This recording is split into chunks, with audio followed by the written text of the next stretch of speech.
करते हैं आज के आईपीओ की। दरअसल दो इश्यूज आज मार्केट में खुल रहे हैं और उसमें से एक है एमक्योर फार्मास्यूटिकल्स, दूसरी कंपनी पर आगे बात करेंगे। अब एमक्योर की खासियत क्या है, इशू साइज मैं आपके सामने रख देती हूँ।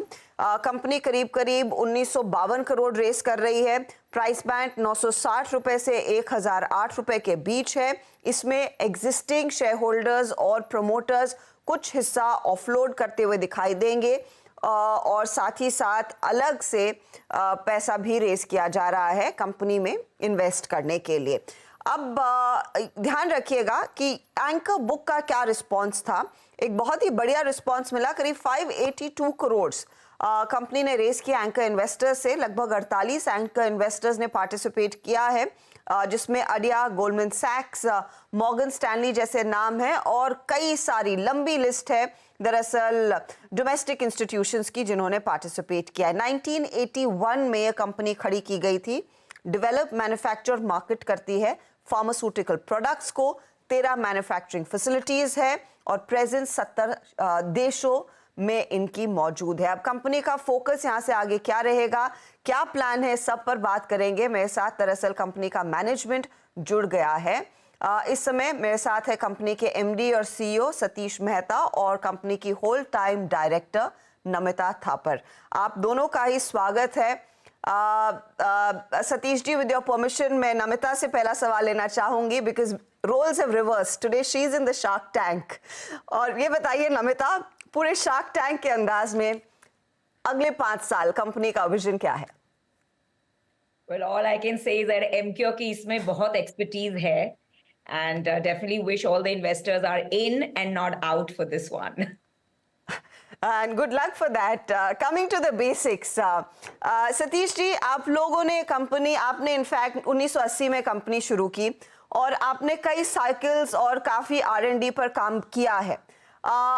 आज ये जो इशू आ रहा है उसमें प्रोमोटर्स और शेयर होल्डर्स कुछ हिस्सा ऑफलोड कर रहे हैं। लेट्स एड्रेस दैट फर्स्ट, क्योंकि निवेशकों के बीच में, रिटेल निवेशकों के बीच में थोड़ी सी चिंता बढ़ जाती है जब प्रोमोटर्स अपना स्टेक कुछ ऑफलोड करते हैं। पोस्ट इशू प्रोमोटर्स का कितना हिस्सा रहेगा, कितना आप ऑफलोड कर रहे हैं, किन किन निवेशकों को एग्जिट दे रहे हैं? आपने सीएनबीसी पे मुझे बुलाया, इसके लिए मैं आपका बहुत आभारी हूँ, शुक्रगुजार हूँ। बहुत अच्छा लग रहा है आपसे मिलने के लिए। और एक चीज़ मैं बताना चाहूँगा कि 1980 में, अर्ली 80 में मैं ये कंपनी मैंने चालू की और मैं इसके पहले भी बता रहा था कि देखिए भाई, मैं जब कंपनी चालू की तभी मैं मैनेजिंग डायरेक्टर था, आज भी मैं मैनेजिंग डायरेक्टर हूँ। क्योंकि 40 साल की मेरी जो जर्नी है उसमें मुझे कोई प्रमोशन मैडम मिला ही नहीं। तो यही काम करते हैं, यही रफ्तार और यही लगन से काम किया। और आज जो मैं आपसे बात कर रहा हूँ तो ये कंपनी, एक चीज मैं खास बताना चाहूंगा कि मैं IIM अहमदाबाद का ग्रेजुएट हूँ, लेकिन मेरी बैच में का मैं एक ही ऐसा विद्यार्थी था कि जिसने जॉब नहीं ली, क्योंकि जज्बा था कुछ करके बताएंगे। तो उसकी वजह से ये एमक्यू की मैंने शुरुआत की और 40 साल में जो कंपनी बिल्ड की है हम लोगों ने सब साथ में, इसमें रिसर्च, टेक्नोलॉजी और R&D का बहुत ही महत्वपूर्ण योगदान रहा है। तो ये काम करते वक्त इस मकाम पे आने के बाद में आपने जो मुझे सवाल पूछा उसमें ऐसा था कि लिस्टिंग के पहले प्रोमोटर ग्रुप का जो ये था 82-83% is being held by the promoter group before listing, और पोस्ट लिस्टिंग के बाद में मेरे ख्याल से 78-79% पे आएगा। और उसके बाद में हमारे साथ 2014 से बेन कैपिटल जुड़ी हुई है, उन लोग मेरे ख्याल से आ रहे इसमें, और बाकी जो है वो प्राइमरी है। और that's what we are doing. Okay, और इसके आगे और हिस्सेदारी बेचने की फिलहाल आपका तो प्लान नहीं रहेगा when you bring it down to post issue 79%, right Namita? You know, at this point, let's focus on what's happening. अभी जो हो रहा है उस पे फोकस करते हैं, आगे का हम आगे देखा जाएगा। ओके ओके, आगे की बात करें तो अब यहाँ से आगे आप लोगों का रुझान किस बात पर रहेगा? क्योंकि मैं देख रही थी आपके DRHP में डोमेस्टिक बिजनेस आपका काफी एस्टैब्लिश्ड है, गायनेकोलॉजी, HIV सेगमेंट ने आपने काफी प्रोडक्ट्स बनाए हुए हैं और इंटरनेशनल मार्केट में भी अच्छी खासी पकड़ है। So what is the focus going to be on? Domestic market आपके लिए कितना बड़ा रहेगा और कितना इंपॉर्टेंट है 70 देशों से आगे अपने प्रोडक्ट्स को एक्सपैंड करना और रीच बढ़ाना? मैडम जी, ये डोमेस्टिक मार्केट है, उसमें बहुत ही हमें इंटरेस्ट है। We like the domestic market. ये डोमेस्टिक मार्केट जो ग्रो हुआ है फिलहाल, ये $25 बिलियन का मार्केट है और 8 या 10% ग्रो करता रहेगा। मैं हमेशा एक मिसाल देना चाहता हूँ कि भाई देखिए भाई, हमारी और China, our next door neighbour, our population is same, 140 crore लोग हैं, लेकिन वहाँ जो है इंडस्ट्री हमारे से 4 गुना बड़ी है। तो उसकी वजह से डोमेस्टिक में तो मेरे ख्याल से ईयर आफ्टर ईयर बढ़ता ही जाएगा। तो उसकी वजह से मैं डोमेस्टिक के पीछे बहुत ही ध्यान देना चाहूंगा।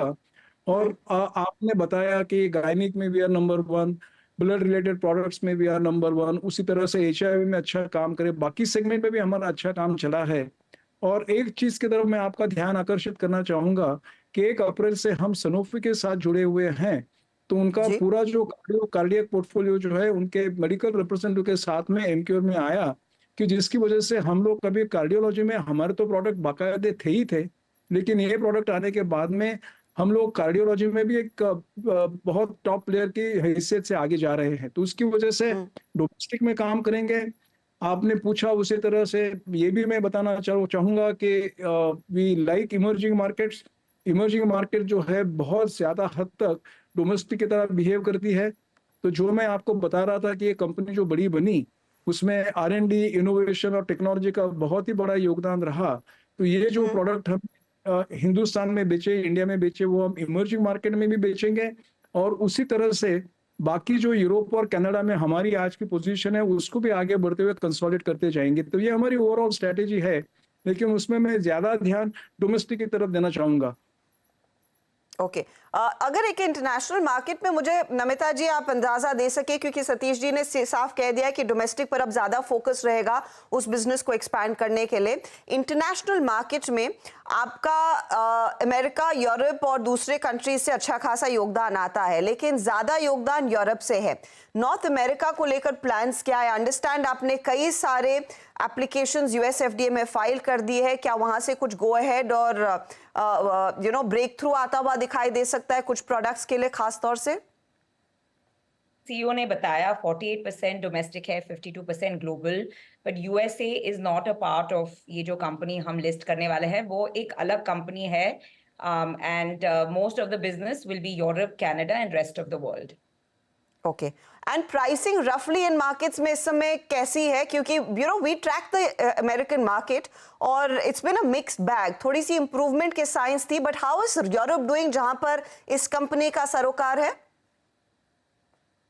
प्राइसिंग तो ऐसा है कि हम लोग जेनेरिक मार्केट में हैं, तो उसकी वजह से प्राइसिंग जो है यूरोप में काफी हद तक स्टेबल है। लेकिन मैडम जी, एक चीज मैं आपको बताना चाहूंगा मैम, कि जी। हम लोग कॉम्प्लेक्स मॉलिक्यूल में जाते हैं, तो उसकी वजह से अ, अभी एक एक आपको मैं उदाहरण देना चाहूंगा कि भाई फिलहाल यूके में, इंग्लैंड में हमारा एक प्रोडक्ट अप्रूव हुआ, एम्फोटेरिसिन बी, और गिलियड साइंस के बाद में हम पहली ऐसी कंपनी के जिसका ये मॉलिक्यूल अप्रूव हुआ। तो हम बाकायदा साइंस की वजह से, जाने की साइंस पे हम ज्यादा फोकस कर रहे हैं, उसकी वजह से प्राइसिंग प्रेशर हर एक पे होता है, लेकिन इतना प्रेशर नहीं कि जितना वो जेनेरिक पे होता है। तो उसकी वजह से ये साइंस और टेक्नोलॉजी इनोवेशन की वजह से मैं ये दोहराना चाहूंगा, we are slightly better placed. Okay Namita, if you could give us an insight कि अगले 3 से 4 सालों में आप किस तरह की प्रोडक्ट कैटेगरी बिल्ड करने पर जोर देंगे? R&D का कितना बड़ा हिस्सा जो फंड्स आप रेस कर रहे हैं R&D में अप्लाई होता हुआ दिखाई देगा in the near future? Thank you. This is a great question. So, about currently about 4.7% of our sales हम R&D में invest करते हैं. तो this is a focus जहाँ बहुत भारी focus है on science, technology, bringing first to market molecules. तो ये जारी रहेगा in terms of the percent to sales. Product categories जो आपने बताई, we're in 19 therapeutic areas. तो एमक्योर एक ऐसी कंपनी है जो काफी डिवर्सिफाइड है in terms of presence in therapeutic areas. Gynaec में हम नंबर 1 है, हमारा शेयर है 13.5%, नेक्स्ट प्लेयर इज 5.5% लेस। लेकिन जैसे कि सीईओ ने बताया, सनोफी डील के बाद कार्डियो में भी हमारा बहुत बड़ा प्रेजेंस है, गैस्ट्रो एंटी इन्फेक्टिव्स में भी है। तो we will keep doubling down और हमारा फोकस जारी रहेगा on all these 19 therapeutic areas with a primary focus on women's health, क्योंकि ये एक ऐसी एरिया है जहां बहुत ही बड़ा गैप है एंड एमक्यू की पोल पोजीशन है to take advantage of this white space. So gynecology में Namita, if I'm and correct me if I'm wrong, your market share is nearly 13.5%. Considering आप लोग पोल पोजीशन में हैं, इसको और कितना बढ़ाने की क्षमता रखते हैं आप आगे? पोटेंशियल तो बहुत है, क्योंकि अगर आप देखेंगे, मैं आपको एक सिंपल सा उदाहरण देती हूँ। अनीमिया, 57% इंडियन महिलाएं have anaemia, and most of them, उन्हें पता भी नहीं कि उन्हें अनीमिया है, क्योंकि अवेयरनेस, अर्ली डायग्नोसिस बहुत बड़ा गैप है। तो अगर आप पेरिस एस्कॉर्बिट, जो हमारा प्रोडक्ट है, मेरा फेवरेट प्रोडक्ट ओरोफर एक्सटी देखेंगे, we have a 51% market share. लेकिन अगर आप top of the funnel TAM देखेंगी, with 57% women having it, we haven't even scratched the surface. तो बहुत सारा potential है ऐसे big brands में, and हमारा policy हमेशा रहा है to make the big brands bigger. So sky is the limit. Of course, लेकिन सतीश जी, आप ऑफ कोर्स अपना डेट को भी लिमिट करना चाहेंगे, एंड अंडरस्टैंड जो आप लोग बियॉन्ड ओएफएस फंड रेज कर रहे हैं, you are looking at reducing your debt. कितना आप डेट कम करना चाहेंगे पोस्ट इशू, और फाइनेंस कॉस्ट कितनी घटती हुई दिखाई देगी, अगर उसका क्विकली अंदाजा दे सके? ये पक्का दूंगा। उसके पहले मैं एक चीज ये आपको बताना चाहूंगा, नमिता ने जो बताया, I will take only 30 seconds. Emcure एक ऐसी कंपनी है, गिनी चुनी कंपनी है कि जो केमिस्ट्री और बायोटेक दोनों में बहुत काम करती है, और बायोटेक्नोलॉजी में भी काफी 7 प्रोडक्ट्स हमारे हैं, और उसमें भी R&D में हम काफी काम कर रहे हैं। अभी coming back to what you asked me, हम लोग 800 करोड़ प्राइमरी में रेज कर रहे हैं, उसमें से 600 करोड़ जो है वो डेट कम करने में जाएगा। जहां तक मेरा अंदाज है, मार्च में हमारा 31 मार्च को तकरीबन 1500-1550 करोड़ का डेट था। ये 600 करोड़ से ये डेट घटेगा, और उसी तरह से कंपनी में कैश भी काफी जनरेट होने की वजह से काफी डेट में कमी होने की संभावना है जैसे हम आगे बढ़ेंगे। फाइनली सतीश जी, आपके मार्जिन्स में देख रही थी, एबिटा मार्जिन्स 2022 में ये रफली 22% के ऊपर थे, और पिछले 2 साल यानी कि 23 और 24 में ये 18-19% पर आए हैं। एक औसतन क्या रेंज एक्सपेक्ट करनी चाहिए जो एमक्योर हिस्टोरिकली शायद रखता आया है और आगे रखने पर ज्यादा जोर देगा एबिटा मार्जिन्स के लिहाज से? हम इसमें 2 विषय, इसका 2 पार्ट में जवाब देना चाहूंगा कि इसका जो 23% जो आपको दिखाई दिया, उसमें कोविड का इफेक्ट था, और कोविड के टाइम पे हमने काफी प्रोडक्ट्स कोविड के बेचे थे, उसकी वजह से आपको ये जरा ज्यादा नजर आ रहा है। लेकिन उसके बाद में ऐसा हुआ, गए 2 साल में ऐसा है कि I have always been very growth oriented person, तो उसकी वजह से हमने 2 चीजें की। एक तो ऐसा किया कि हमने 1000 medical representatives we have added. अब ये 1000 मेडिकल रिप्रेजेंटेटिव ऐड करने की वजह से उनकी प्रोडक्टिविटी जो पहले थी वहां आने के लिए समय लगेगा, उसका थोड़ा बहुत ड्रैग है, जरूर ड्रैग है। और दूसरी चीज ऐसी हुई कि गए 3 सालों में हमने तकरीबन 1200 करोड़ का इन्वेस्टमेंट रुझान किया फॉर फैसिलिटीज।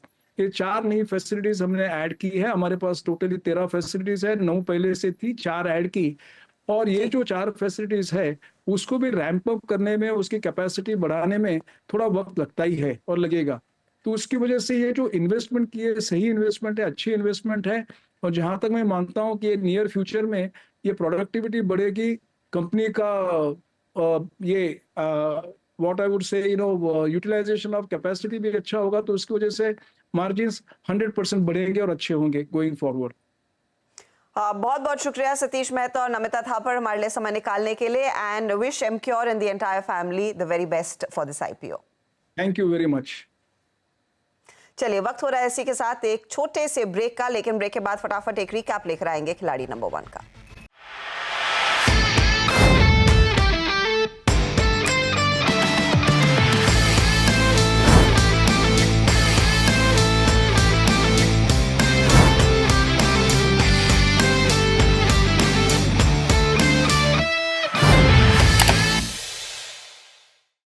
बता दें कि मनी कंट्रोल पर दिए गए विचार एक्सपर्ट्स के अपने निजी विचार होते हैं। वेबसाइट या मैनेजमेंट इसके लिए उत्तरदायी नहीं है। यूजर्स को मनी कंट्रोल की सलाह है कि कोई भी निवेश निर्णय लेने से पहले सर्टिफाइड एक्सपर्ट की सलाह लें।